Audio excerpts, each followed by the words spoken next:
Vocês estão aí, né? Então esse vídeo vai começar um pouco diferente hoje. Enfim, porque eu quero que ele comece diferente hoje. Sim, eu acabei de acordar, ela vai perceber pela cara de sono e enfim. Enfim, eu acabei de acordar e o que a gente faz quando normalmente acorda?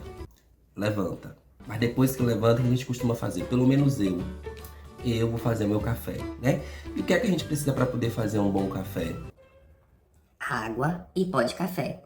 Pó de café eu tinha, agora a água. Pois é, eu fui fazer o meu café da manhã e cadê a água? Não tinha água para qual café? Eu pensei, meu Deus, o que aconteceu? Acabou a água. De fato, acabou a água. E eu não tinha água nem para poder coar um café. Aí eu pensei, nossa, será que tá assim todas as torneiras? Corri no banheiro. Gente, não tinha água. E aí eu comecei a pensar, Nossa, não tem água. Não tem água para poder escovar os dentes. Não tem água para poder fazer um café. Não tem água para poder lavar o rosto. Para poder não ficar cheio de remela no rosto quando for fazer um vídeo. eu falei, nossa, o que pode acontecer com a gente se a gente não tiver água? Bom, aí eu fiz meu café com água mineral. Vocês não vão acreditar. O tema da aula de vocês é justamente sobre isso.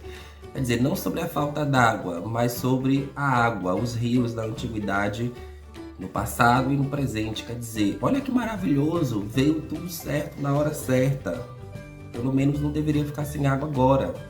Assim eu posso fazer vocês refletirem sobre o uso que a gente faz da nossa água. Sim, porque se faltou água aqui, pode ser que tenha faltado água na sua casa também, né? E aí você vai fazer o quê? Bom, se bem que se faltar água na sua casa, você pode comprar, né? Comprando água, não tem problema com a água, com o abastecimento. Bom, a verdade é que aqui está sem água. Quer dizer, não tem água nem para poder fazer um café, como eu disse. E agora eu tô aqui, entregue, precisando fazer a videoaula sobre os rios no passado e no presente e não tem água. E aí eu quero que você reflita nesse começo de vídeo exatamente sobre isso. Não, não é sobre isso. Então a moto passando, eu vou ter que esperar ela passar. Passou. Reflita sobre isso.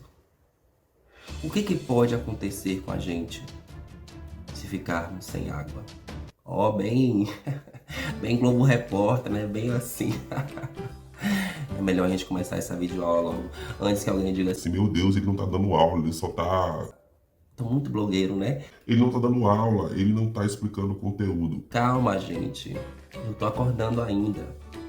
Fiquem agora com o vídeo, com a videoaula, depois que eu estiver acordado, a partir de agora. Como será que as sociedades se desenvolveram a partir dos rios e como será que as sociedades se relacionam com os rios atualmente? É buscando responder essas duas perguntas que a nossa aula vai se concentrar a partir de agora.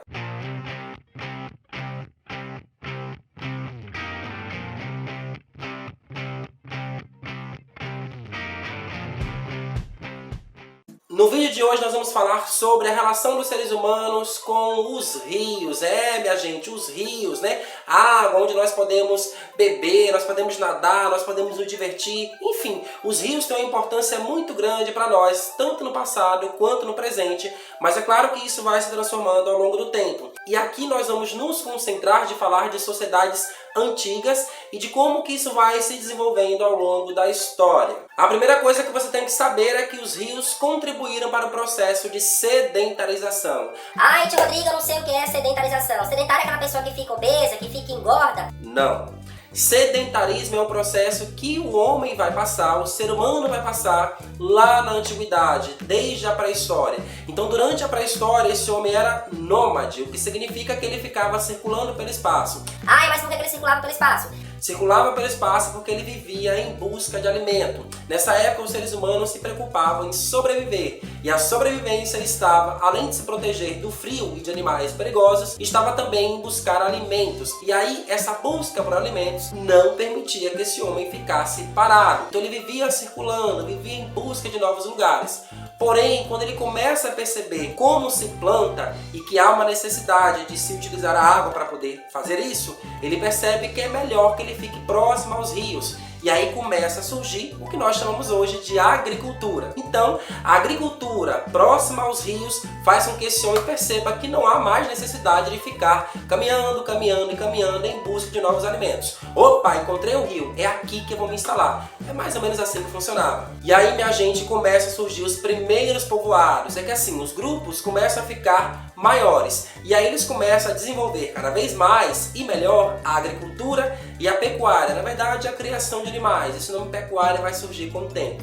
Então, agora, reunidos em grupos, criando animais e desenvolvendo cada vez mais a agricultura, eles começam a crescer e a se desenvolver em torno, em volta dos rios, o que dá para eles uma garantia de sobrevivência maior. Os alimentos começam a ser produzidos em grandes quantidades e faz com que eles tenham muito mais produtos. Inclusive, isso vai contribuir para começar as primeiras trocas de comércio, mas esse é assunto para outro momento. E assim vão surgindo cada vez mais outros grupos, diferentes grupos em diferentes lugares do rio, em diferentes locais onde há essa proximidade com os rios. Então veja, minha gente, que sem a existência dos rios, sem essa proximidade com os rios, provavelmente esse homem não conseguiria desenvolver tão bem a agricultura logo no começo da história da humanidade. É claro que com o tempo ele começa a desenvolver técnicas de irrigação, puxando canais de irrigação diretamente do rio para as plantações.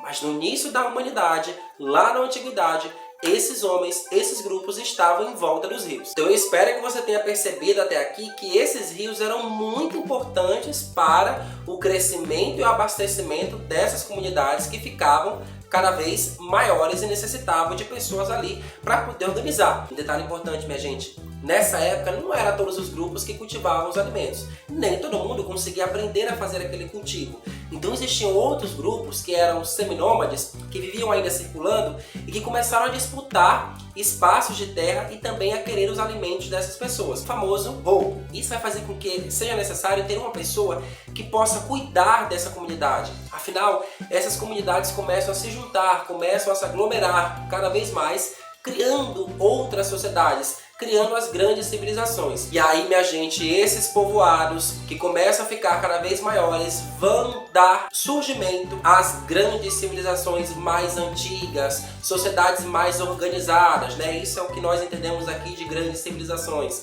Sociedades que têm um chefe, que têm poderes locais, que tem o melhor desenvolvimento das técnicas ali de atividades econômicas, como a agricultura e a pecuária, que tenha também construções mais elaboradas, que tenha os templos. Eu estou falando, claro, de civilizações que se desenvolveram em torno dos rios. São elas: Mesopotâmia, Egito, China e Índia. Cada uma delas, não se preocupe, será detalhada em aulas posteriores. Buscando responder aqui a nossa segunda pergunta, né, como é que está a relação dos seres humanos com os rios na atualidade, nós vamos perceber que ainda continuamos necessitando dos rios para desenvolver as nossas comunidades. Afinal, minha gente, nós ainda precisamos dos rios para realizar diversas atividades que garantem a nossa sobrevivência. São elas: o abastecimento, afinal nós precisamos de água para beber, para produzir os nossos alimentos. Também os rios são usados para o transporte. Existem muitos lugares no nosso Brasil e também em outras partes do mundo onde só é possível chegar a partir dos rios. Necessitamos também dos rios, minha gente, para energia elétrica. O homem evoluiu de tal maneira que ele conseguiu construir usinas hidrelétricas, produzindo energia a partir da força dos rios. Necessitamos também dos rios para a pesca. Não só a pesca de diversão, mas também a pesca que é a fonte de trabalho de muitos ribeirinhos e de muitos pescadores em nosso Brasil. E também necessitamos dos rios para a irrigação.